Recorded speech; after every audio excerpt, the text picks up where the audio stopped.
Well, it's so great to see you all. Thanks a lot for hopping on.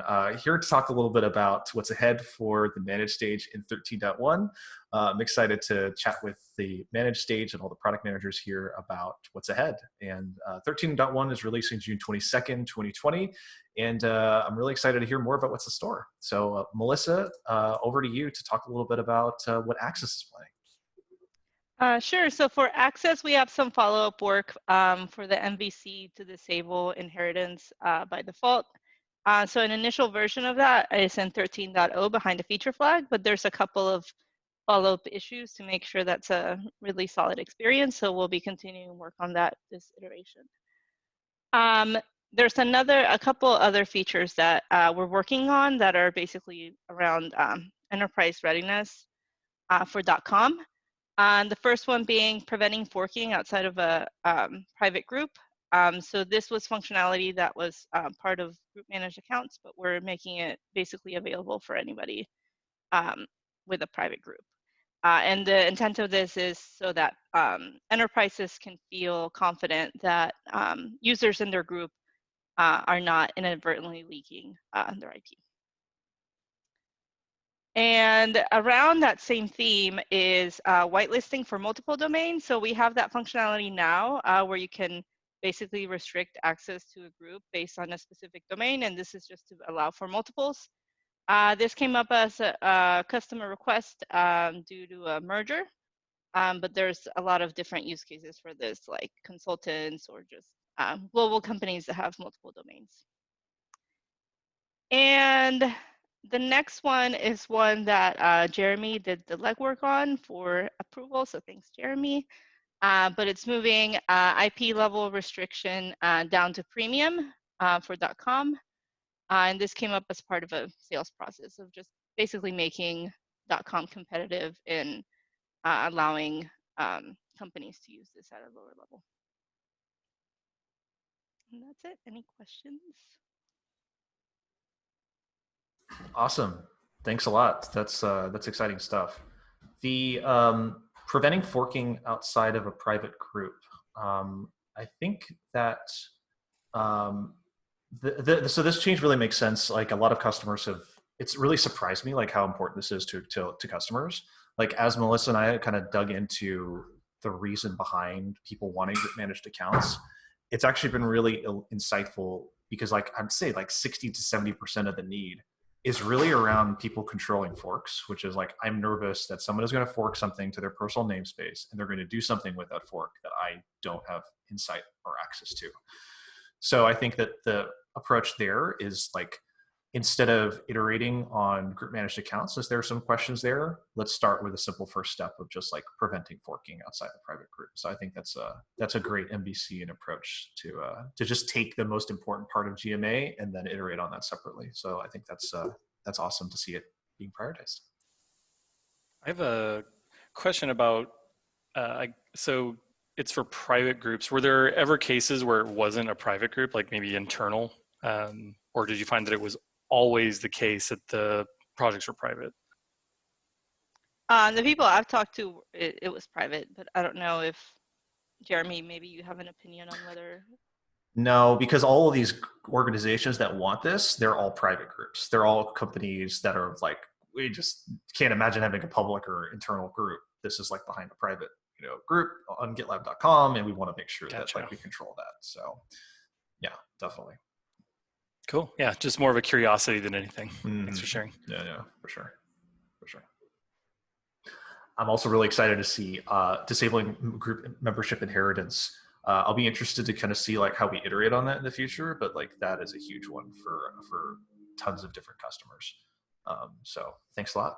Looks awesome. Matt, over to you. And would you mind sharing your screen like, as you talk through some of these? Yeah, absolutely. Thanks a lot.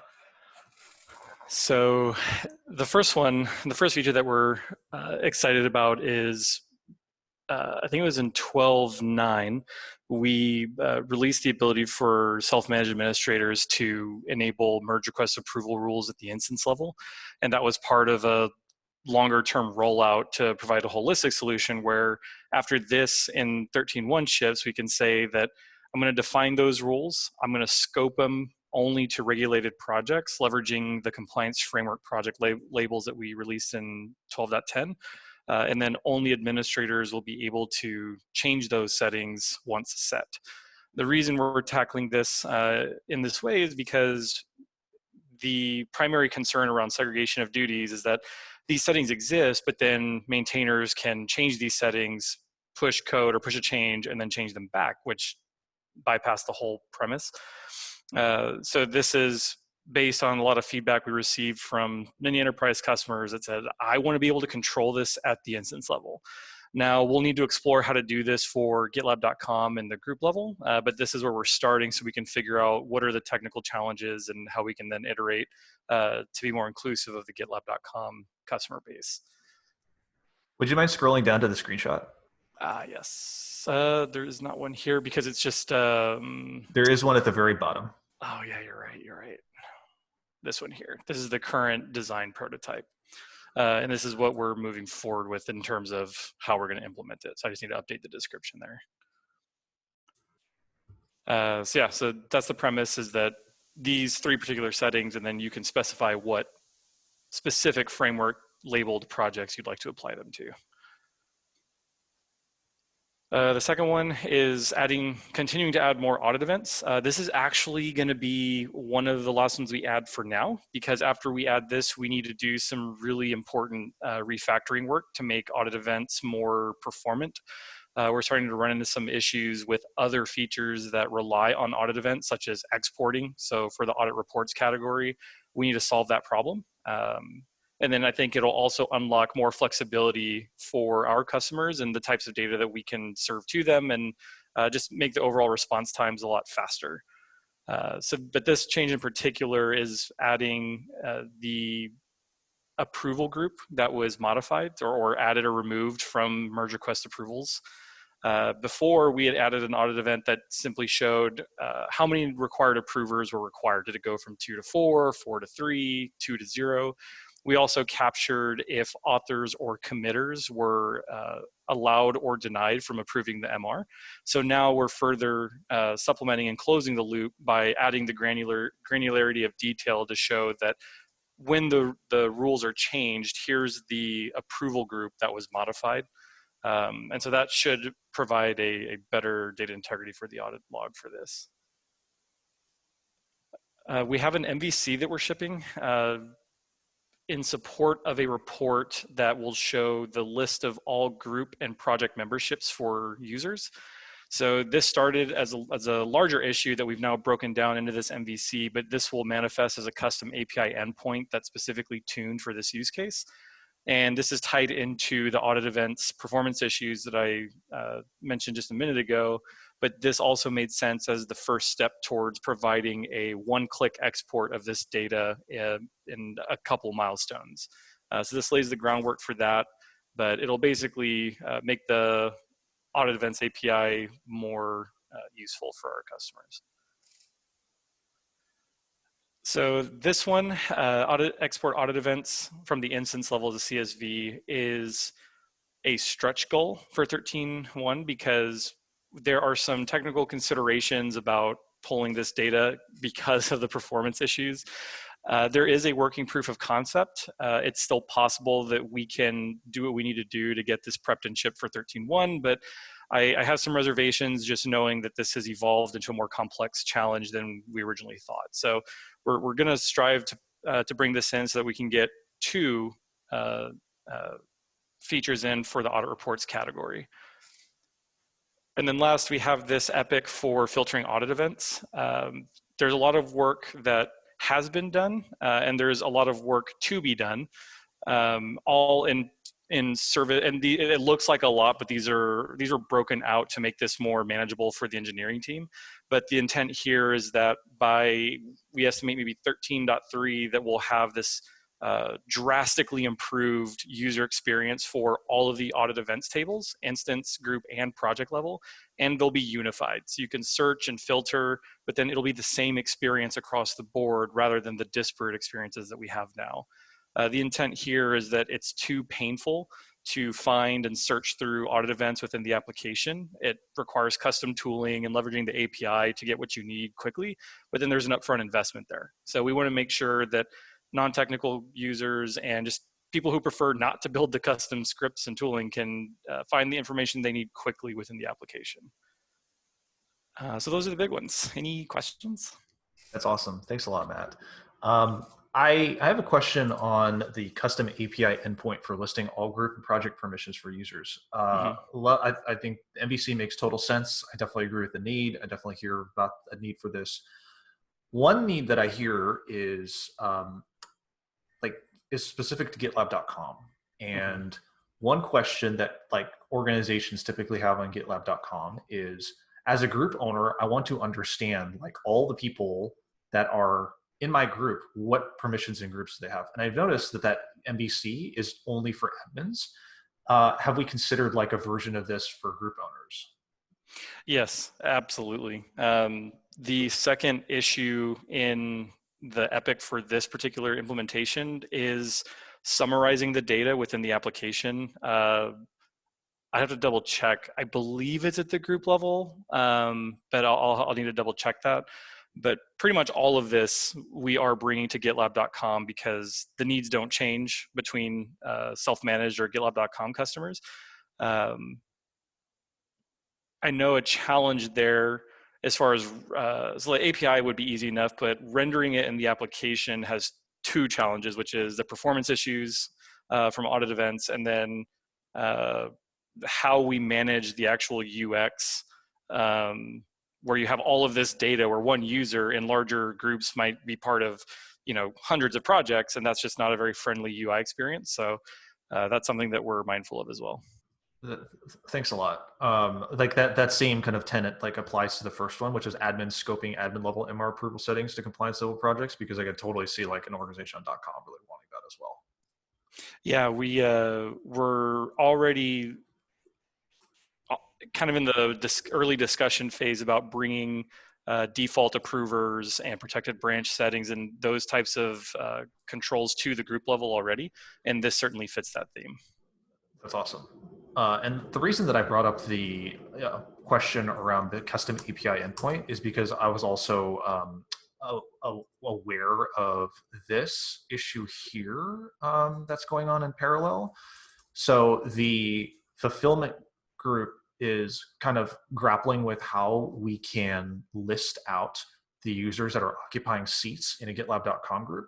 So one thing that they're working on is a view like this, which will like list out the users and then their seat usage location. And so if, as you dig into that, if there's any work that maybe like this group could continue like leveraging, if they have like an API endpoint that they can use to be able to grab all the group and project member permissions, they would probably like fall head over heels like to use that, because that would be perfect for them. So something to keep in mind. Yeah, thank you for showing me that. I wasn't aware of it, but I certainly agree that there's likely some alignment there. Yeah, for sure. So maybe put that on Dan's radar and have him connect with like James Lopez. Maybe I don't know if they're already moving forward on that, but that could kind of help one of the groups for sure. Yeah, sounds good. Do you mind pasting that link in our doc and I'll take it from there? Yeah, absolutely. Cool. Any other questions or thoughts? Awesome. Thanks, Sean. Harris, over to you. Thank you. So let's look at what import we'll be doing in 13.1. The first item I want to talk about is a carryover from previous release, and is the UX improvements for project creation. I've shown this screen before last month, and this is sort of the entry point for project creation that we're going for. We want to have an explicit way for the user to decide which entry point for project creation do they want to engage, and kind of make them help them make the decision very early to create a new project or create from template or import project. The plan here is to increase the visibility and discoverability of templates and importers as well. So that is in progress, and the feature may actually be deployed to GitLab.com early in 13.1. We will be using A/B testing to confirm that the new flow is an improvement over the old one. And that's the first time we're doing that in import, so it's exciting to be able to do that. The next issue that I want to talk about is also a carryover from the previous release, and it is the UI and the user experience around group export-import. We were able to deliver the export UI in 13.0. However, the import UI is now targeted for 13.1. So the export is already going to be available. The import will come as part of 13.1. And again, it may be available earlier than the 13.1 end date on GitLab.com, which might be helpful for users migrating into GitLab.com. There are also a couple of smaller issues, but they're part of a larger trend, each one of those that I want to discuss. One is this issue to add an overview dashboard for the Bitbucket server importer. We have started slowly adding dashboards for each one of our importers so that we can track their usage. We have an epic with the 6 importers that we want to track in this way. And so far we've delivered one of those and taking the next one in 13.1, which is going to be the Bitbucket server. This is what that dashboard looks like for us. For the Bitbucket importer, we can see the how many projects were imported and kind of the makeup of those projects as well as the duration. So we'll be analyzing this for each importer, but also across all the importers to see if we need to make further improvements in performance. The other kind of series of issues that I want to discuss is merging translations from our crowd-in, crowdsourced application. This has been something that that wasn't done regularly, and there's been a lot of complaints from the community about asking for a more frequent update of the translations in GitLab.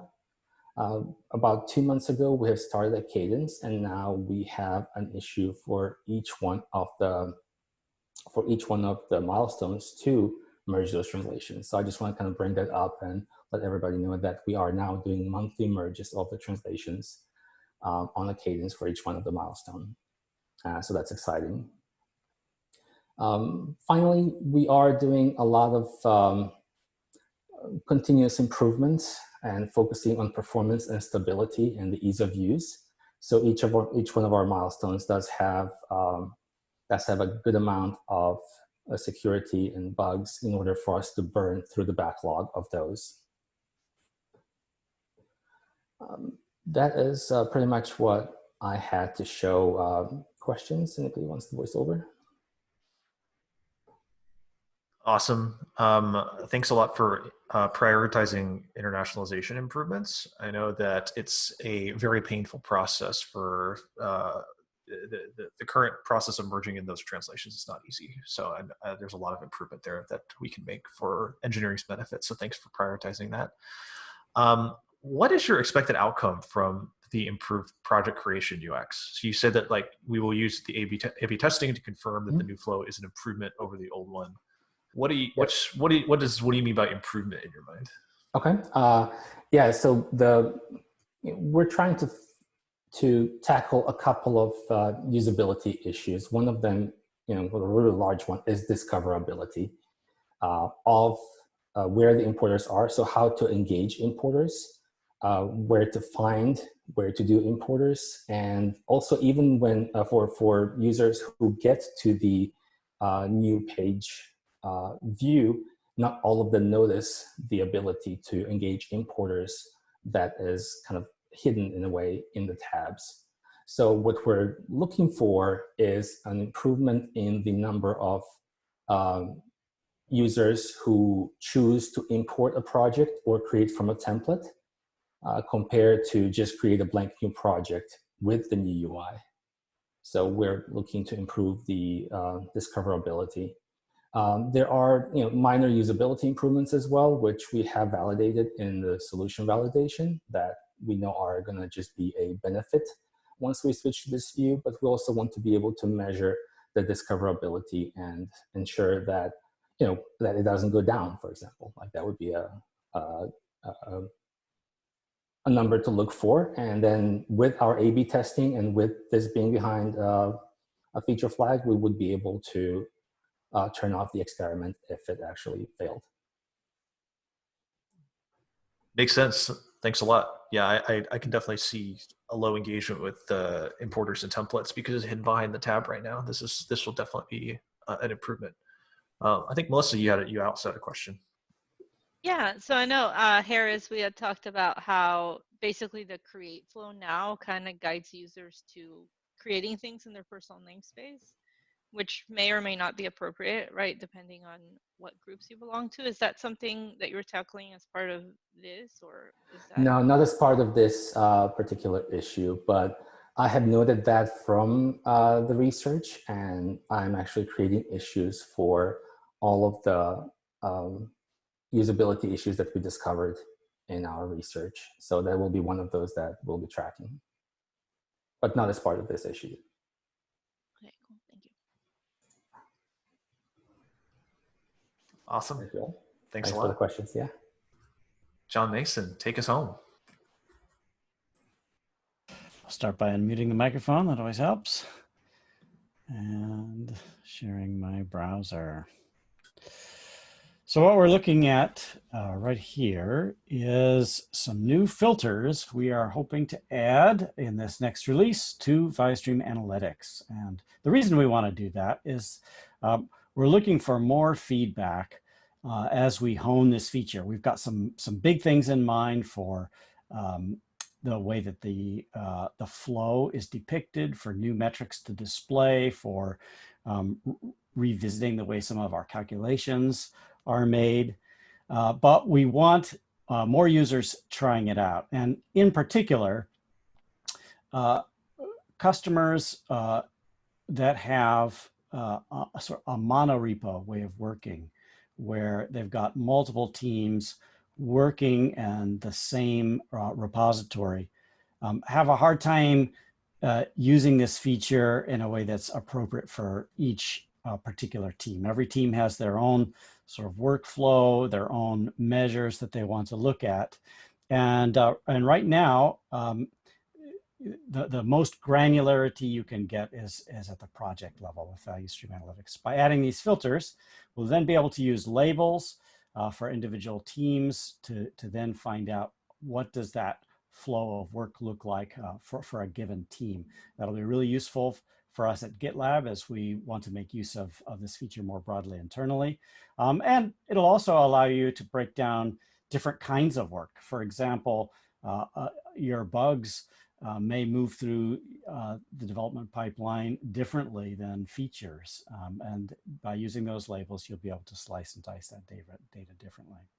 So do you think this is a first move that will unlock a lot of new usage? The second, we're not taking on in this iteration, but something we're looking at to follow is the possibility of creating value streams, multiple value streams inside a particular group or project, so that now that we've got customizable value streams where you can define your own stages and own flows, this idea of having multiple value streams would then allow individual teams to customize it in a way that's really appropriate for them and for the problems they're trying to solve.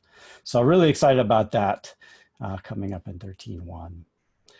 The next thing I want to talk about is an improvement to contribution analytics. Contribution analytics is actually one of our best loved analytics features, believe it or not. But when I look at this big data table, I think, wow, that's a lot of data. Our customers actually really like being able to see how much activity and volume of activity is happening in their projects and groups. And which users are involved and which parts of the workflows. And contribution analytics gives you all of that data. However, while we've got a lot of data about issues and pushes to your repo and so on, and even about MRs, people opening new merge requests, actually merging them and so on, one thing we are not tracking today is who's actually approving merge requests. And that's of interest to teams that are really trying to improve the turnaround time on merge requests and make sure that they've got enough people helping to approve them so they move through the system in a timely way. So we're adding a new event to our event tracking system to be able to track that, and then surfacing that new event here in the contribution analytics page. So behind the scenes work will allow us to do some other interesting things with that data, and then we'll be surfacing it, and users will be able to benefit from that right away. All right, and the next item I want to cover in the last today is a change we're making to to-dos. And this may seem like a very strange thing for the analytics team to do, to be messing with to-dos. Let me explain a little bit what's going on here. So the analytics team is responsible for bringing the power of value stream measures to across the GitLab product in a way that helps us to work smarter, faster, better. When customers go to buy GitLab, one of the main things they're looking to do is to move faster and to be more effective. That can sometimes happen by looking at a dashboard, reflecting on results, spinning up improvement initiatives. But that can also, you can also help create an environment of continuous improvement by putting power into the hands of the people that are actually doing the work, right? This is the idea of the and-on chord, from the Toyota way, that allows you to make many small improvements throughout the day. So by taking a look at an individual user's inbox, the work that they're actually doing, how does that work come to them? Are they being overburdened with too much work? Are they being given notifications they can act on in an efficient and effective way without having to hunt for information? We can actually help our customers achieve that vision of going faster, sort of from the grassroots. So this is one place we're looking to help with that. There are others in the products we'll be looking at as well. So our first step in what we're calling inbox analytics, and we have a whole epic here that describes sort of our vision for that. We would love your feedback on inbox analytics and some of our ideas around that here. The very first step is actually for us to conduct some research, and we're doing two different kinds of research. We're doing both quantitative and qualitative research. So we'll be kicking that off in 13.1. This is part of how we support the quantitative research. So today, one of the things that we have observed by looking at the data is that many users' to-do inboxes fill up and get rather full, and then they begin to have to hunt for the things that are important. And so what we want to know more about that, how often does it occur, and how do users respond to that, and so on. And what sorts of events are likely to get action and be relevant, and which of the things that show up in your to-do box are just noise. They're not really meaningful and need to be kind of taken away. So in order to help us distinguish that, we're creating some new states in the data to distinguish between things that you've actually acted on and things that you've just dismissed because they were in the way. And we're doing that with a new button on the front end. So, well, now we've had this mark all as done button that allows you to clear your to-dos if you just get too much. You have 7 or 8 of them. You've looked at them. You're finished with them. and you want them to go away, you can click on Mark All as Done. But now we have this new Close All button. And the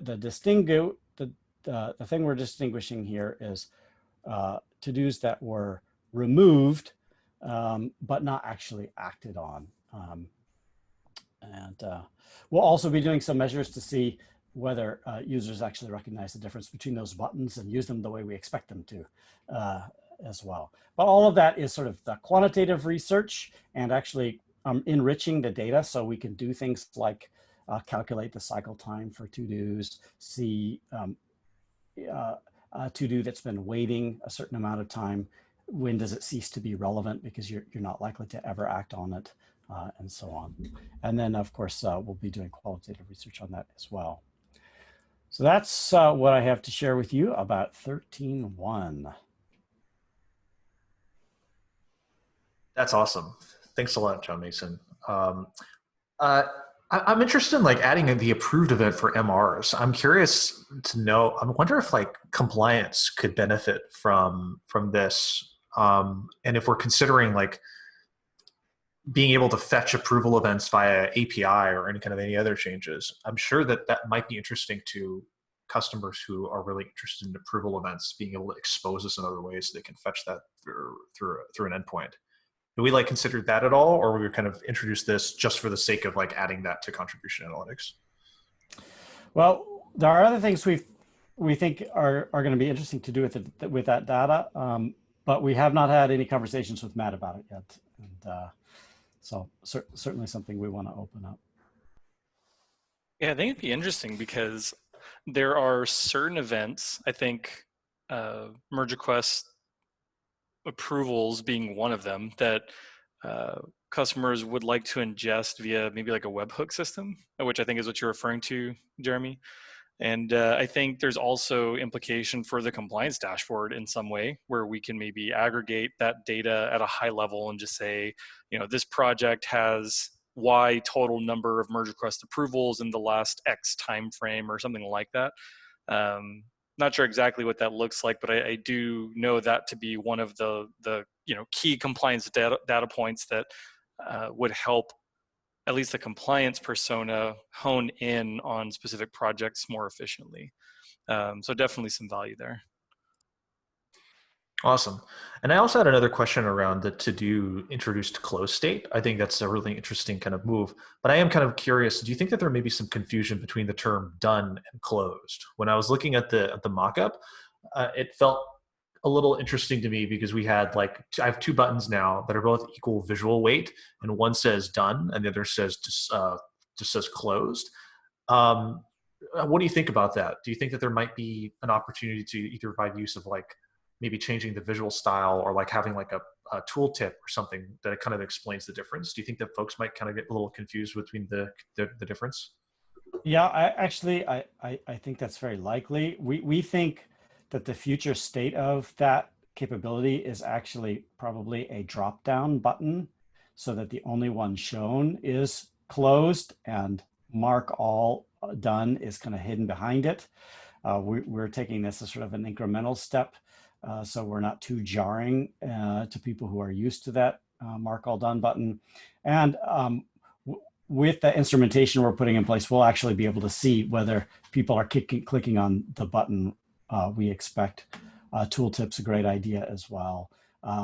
We're actually in the midst of discussions about whether closed gets the default color or not, to try to nudge people in that direction, because we think that's the most common use case for that.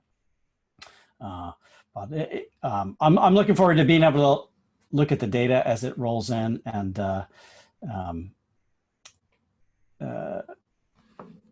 be able to start surfacing that data to users in ways that they may find interesting.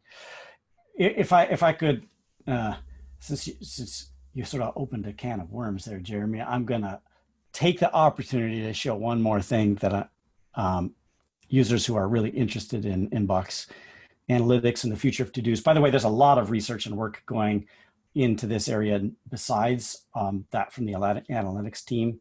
The planning team has also done a fair bit of research, project planning team, and and we're working together on kind of the future direction of that.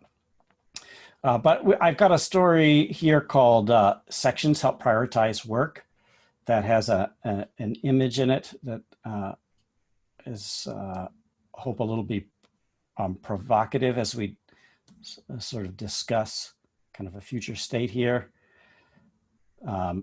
One of the things we'll be trying to do to validate in the research is some of the ideas for where to-do lists might go in terms of having sections where urgent items bubble to the top, where recent arrival activity shows up, and then the backlog of items you're not likely to ever get to can stay collapsed at the bottom so that they're not littering the view. And we can give you concrete information about your capacity and specific goals to achieve based upon historical capacity. Like, hey, just try to get, a few items, in this case, 9 to 13 items checked off from this section. And if you've got some time left, work down here to help the user be really more focused about that. We're not taking this on 13.1, but it's some of the ideas here that we're exploring with that research. Thanks for sharing the vision. That's I haven't seen this. This is I would personally, this would really help me manage my to-do list for sure. Cool. Thanks a lot. Yeah, thank you for sharing this. This is just not so much provoking as much as I feel good about somebody doing some research into this. I need help with my to-dos. I'm a serial hoarder, and I really appreciate somebody looking into ways to help me out. I thought that the Chrome tab management system was going to help me, but it just helped me propagate or enable my addiction. So I'm glad somebody's looking into this, and now that I saw the vision, I can probably live with the steps a little bit better. I did wonder I had similar kind of questions as Jeremy did, and it was more about the UX affordance, like what UX affordance or UI affordance did you have to kind of educate the users on what each one of these mean, given that I myself couldn't tell the difference. And then I was also wondering if you can just close one of the to-dos. Can I just close one, or do I always have to close them all? Well, so here's sort of the assumption behind the research that we're doing, and that's really the primary reason we're doing this, is that if you've hit the done button on an individual to-do, you've had a meaningful interaction with it. You've decided to dismiss it because you don't think there is anything to do. And what we're truly trying to separate out is sort of the batch closure of, I'm not even looking at this stuff. It's gotten so overwhelming that I'm just dismissing them all.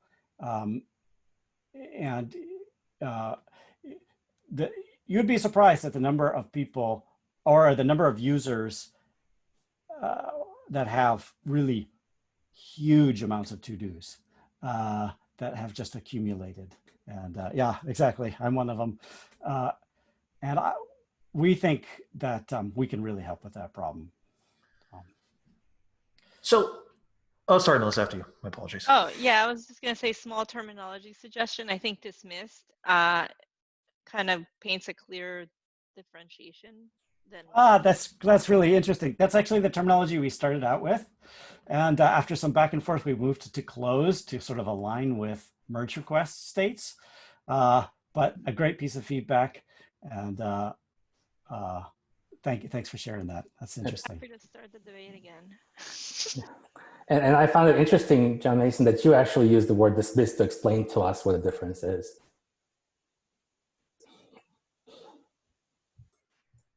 I know what side of the fence you're on. Yeah.